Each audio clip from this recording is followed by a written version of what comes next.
대법원의 판결 생성의 작동 원리를 말씀드리면은 대법원장이 좌지우지할 수 있는 구조는 전혀 아니라는 말씀을 좀 드릴 수 있고, 특히 이번 판결에서 이제 위원님께서 말씀하신 바와 같이 이 다수의견과 소수의견이 두 가지 쟁점, 첫째는 허위에 관한 실체적인 쟁점, 법리적인 쟁점, 두 번째는 그 심리의 속도에 대해서도 절차적인 부분에 대해서 충실히 논의가 이루어지고 판결에 다 담아서 90페이지 가까운 그런 판결이 나온 것으로 알고 있습니다. 그것만 말씀을 드리면은 우리 위원님 잘 아시겠지만 대법관으로 임명되기 위해서는 대법원장과 또 이제 대통령과 국회 3부의 이제 합의에 의해서 이루어집니다. 그렇지만 저희들이 대법관으로 되고 나서는 그 어디에도 구속되지 않고 오로지 헌법과 법률에 따라서만 저희들이 모든 사건을 처리하는 것이 제가 지금까지 경험해온 바이고 모든 대법관들이 한결같이 지키고 있는, 준수하고 있는 원칙이라고 저는 믿고 실제도 그렇다고 말씀드릴 수 있습니다. 위원님께서 이 사건의 결론 여하를 떠나서 다시 한번 말씀드리자면은 우리가 이제 최고법원의 판결과 또 그 법관에 대한 기본적인 존중이 필요하다는 말씀 다시 한번 드립니다. 네, 수고하셨습니다. 우리 천대엽 대법관님. 오늘 처장 자리로 지기로 왔습니다. 대법관이시잖아요. 예. 지금 말씀하신 부분이 좀 가증스러워서 제가 지적하고자 합니다. 자, 지금 말씀하신 부분 여러분 기억하시고요. 천대엽 대법관님, 간첩 조작 사건 재심에서 무죄 난 거 다 알고 계시죠? 그거 대법관들이 한 겁니다. 저기 계세요. 간첩 조작 사건 검사가 써준 대로 공소장대로 판결한 법원의 흑역사 있습니까 없습니까?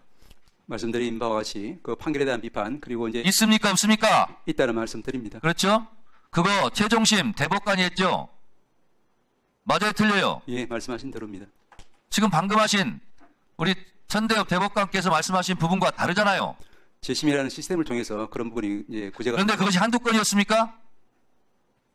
그것이 방금 김기표 의원 질의에 천대엽 대법관께서 대법관이 법률과 양심에 따라서 재판한 사례로 비춰볼 때 대법관들이 판결한 것은 지고지순한 영롱한 진리입니까? 불변의 진리입니까? 재심에서 구제될 부분은 당연히 구제돼야 된다고 생각합니다만은 현재 진행. 천대엽 대법관님, 예. 간첩 조작 사건 재심에서 무죄 받은 판결을 제가 여러 번 읽어봤어요. 검사가 써준 공소장대로 공소장에서 오탈자가 있으면 판결문에도 오탈자가 있더군요.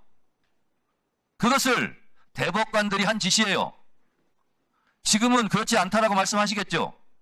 과연 그럴까요? 정말 떳떳하다면, 떳떳해주고 싶다면 그 이전의 법원의 흑역사, 그 부분에 대해서 대법원에서 반성하고 성찰하고 국민들께 사과하고 했습니까?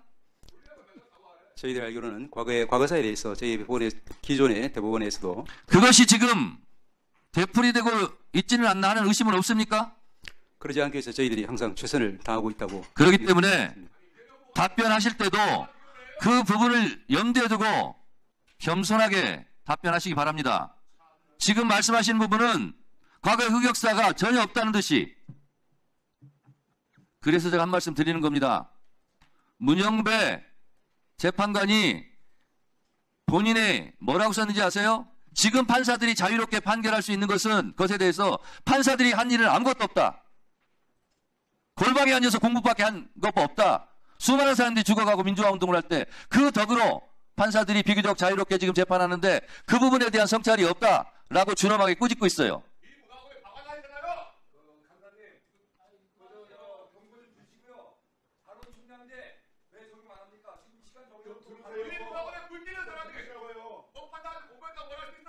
곽규택 의원, 누가 미문화원에 불을 질러요? 누구한테 하는 얘기예요?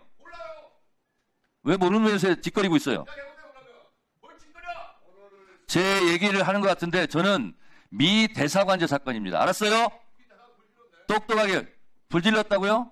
밖에 나가 떠들어봐요. 즉각 사법 조치할 테니까. 사람이 정말 기사에 대해서 한번 얘기해보게. 기사에 대해서 검색 한번 해보게.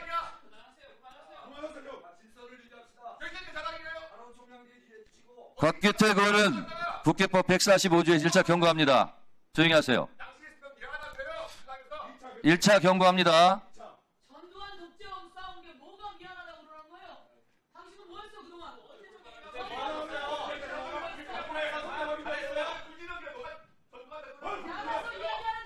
자, 잠깐만요. 곽규택 의원은 미 대사관에 제가 불을 질렀다고 하는데 그 근거를 갖고 오세요. 근거를 갖고 오세요.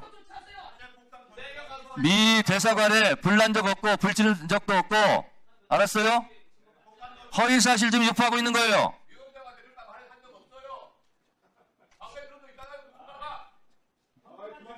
누가 했어요? 미 대사관에 불 지른 사람 누가 있냐고. 모르면 조용히 하세요. 떠들지 말고 입 다무세요. 미 대사관에 누가 불 질러요? 대사 관저라고. 불 지른 적 없다고. 알았어요?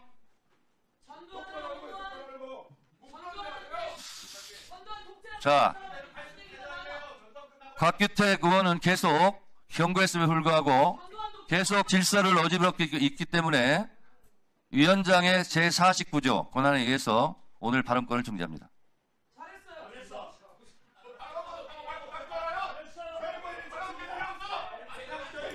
자, 다음.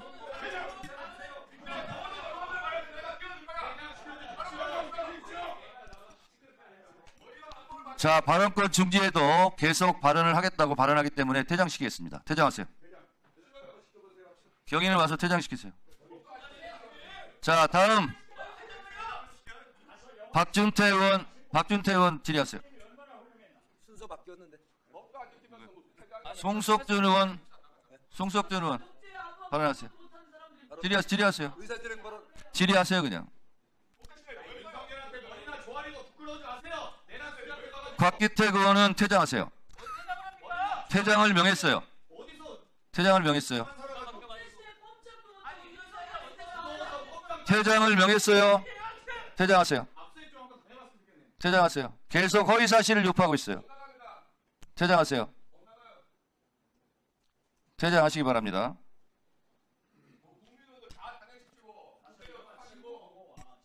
자, 송석준은 질의하세요. 근데 꼭 제가 질의하기 앞에 꼭 이런 소동이 벌어져요. 정말 좀 위원장님 좀 질서 유지 좀 잘 좀 해주세요. 자, 송석준 의원 질의하세요. 경고 좀 저 서영교 의원 2번 좀 경고 좀 주세요. 질의 안 하면 다음 분 시키겠습니다. 자, 할게요. 자, 하겠습니다. 우리 자, 말씀드리겠습니다. 국회법 145조 1항에 의해서 제가 1차 경고를 했습니다. 그랬음에도 불구하고 계속 질서를 어지럽혔다고 위원장이 판단했습니다. 발언권을 중지했습니다. 그랬더니 발언권이 중지됐음에도 불구하고 나는 계속 끼어들어서 계속 떠들겠다고 얘기했습니다. 그러면 결국은 퇴장 조치를 할 수밖에 없습니다. 그래서 퇴장 조치를 한 겁니다. 퇴장 조치를 했는데도 불구하고 이렇게 버티고 있습니다. 경위가 와서 퇴장해달라고 요청했음에도 불구하고 앉아 있습니다. 그러면 이런 경우 국회법 제14장 징계 155조 징계 사항에 보면 8조에 8항에 이렇게 되어 있습니다. 145조 1항에 해당하는 회의장의 질서를 어지럽히는 행위를 하거나 이에 대한 의장 또는 위원장의 조치에 따르지 아니하였을 때는 징계하도록 되어 있습니다. 그 징계 사항을 말씀드리겠습니다. 위원장은 소속 위원 중에 징계 대상자가 있을 때는 의장에 보고하여 의장은 이를 윤리특별위원회에 회부하고 본회의에 보고한다. 이렇게 되어 있습니다. 자, 제가 징계 절차까지는 들어가지 않을 수 있습니다. 지금 퇴장하시면 그렇게 하겠습니다. 어떻게 하시겠습니까? 경위께서는 퇴장시켜 주시기 바랍니다. 퇴장시켜 주세요.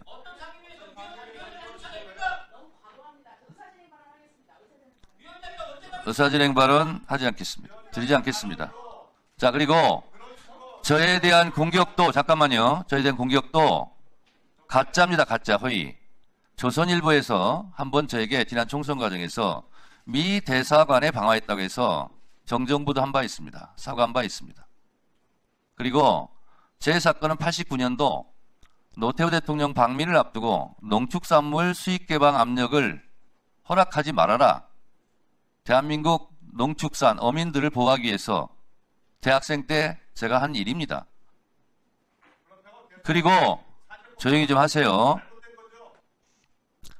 거기에 불이 나지도 않았고 불을 지르지도 않았어요.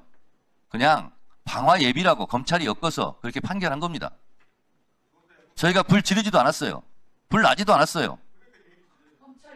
자, 그런데 곽규택 의원은 미 대사관에 제가 방화를 했다고 허위 사실을 또 이렇게 유포했어요. 면책특권을 이용해서. 저에게 트위터나 이런 데에서 이렇게 허위 사실을 유포한 사람들을 제가 고소해서 사과를 하고 정정하고 아파트 경비원 어떤 분은 죄송하다고 편지 7장을 저한테 써서 사과 반성문을 보낸 적도 있습니다. 앞으로 곽규택 의원의 이 허위사실 유포에 대해서 그걸 믿고 이렇게 유포하는 자들도 제가 법적 조치를 하겠다는 말씀을 드립니다. 자, 신상 발언 드리지 않고 잠시 정의하겠습니다.